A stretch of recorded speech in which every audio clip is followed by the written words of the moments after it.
Alors, pendant qu'on dispose de mobilier, je vais introduire la seconde surprise que nous vous avons réservée pour cet après-midi. Nous allons, dans quelques minutes, signer un accord de coopération avec la Fédération européenne des écoles. C'est un organisme qui n'est pas assez connu, puisqu'elle rassemble plus de 600 écoles, je veux dire institutions universitaires, bien sûr, écoles dans le monde entier, dont 230 en France. Et lorsque j'ai eu la chance de rencontrer son président, qui est aujourd'hui parmi nous ici, nous avons constaté une complémentarité entre les services que nous pouvions offrir aux étudiants. Beaucoup de nos étudiants venus apprendre, perfectionner leur connaissance de notre langue, de notre culture, de notre civilisation. Et maintenant, qu'est-ce qu'on va faire?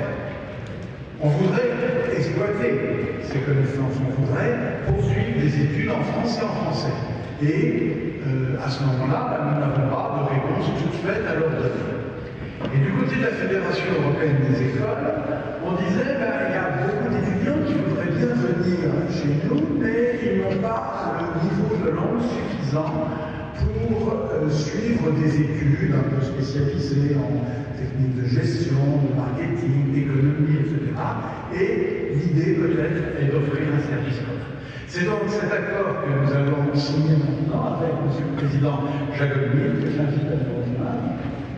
On nous a préparé des documents magnifiques, comme c'est que je vais vous dire.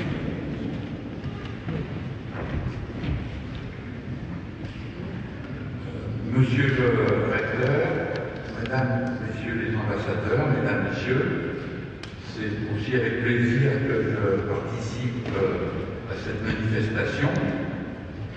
Et je ne serai pas long, ne vous inquiétez pas.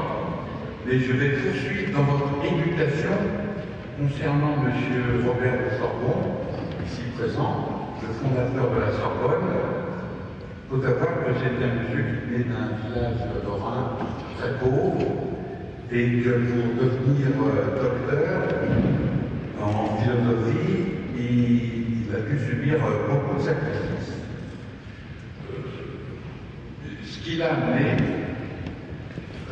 par sa capacité intellectuelle, par son entre-genre, à être proche des grands du moment, et en 1253, il fonde le collège de la Sorbonne, qui sera ratifié en 57 par le roi de France et en 59 par le pape.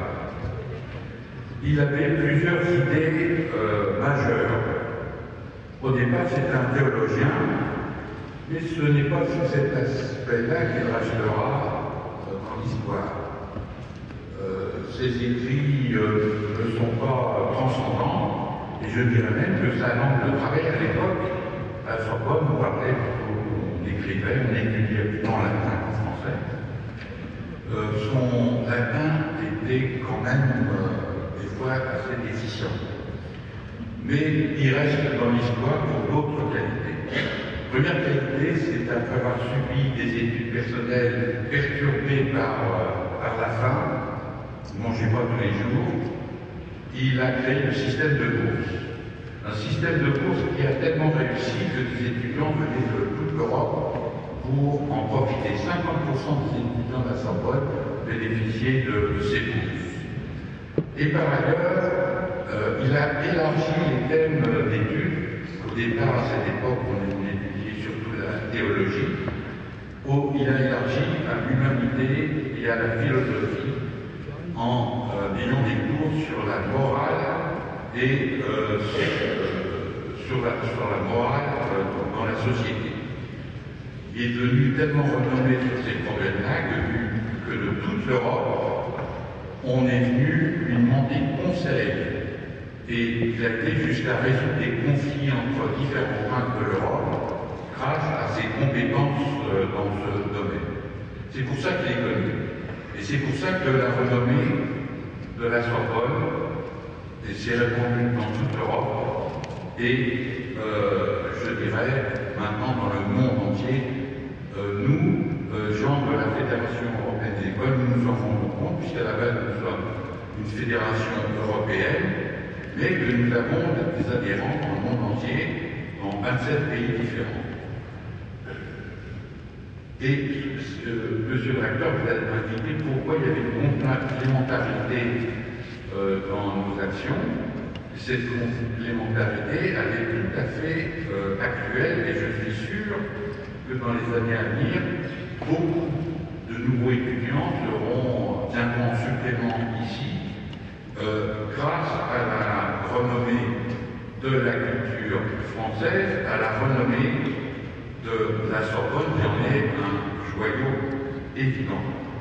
Nous espérons donc que cet accord amènera beaucoup de jeunes du monde entier, non pas seulement d'Europe, à mieux comprendre la culture et la civilisation européenne et à poursuivre des études dans des domaines qui leur donneront un métier qui sera apprécié ou en France ou dans leur propre pays.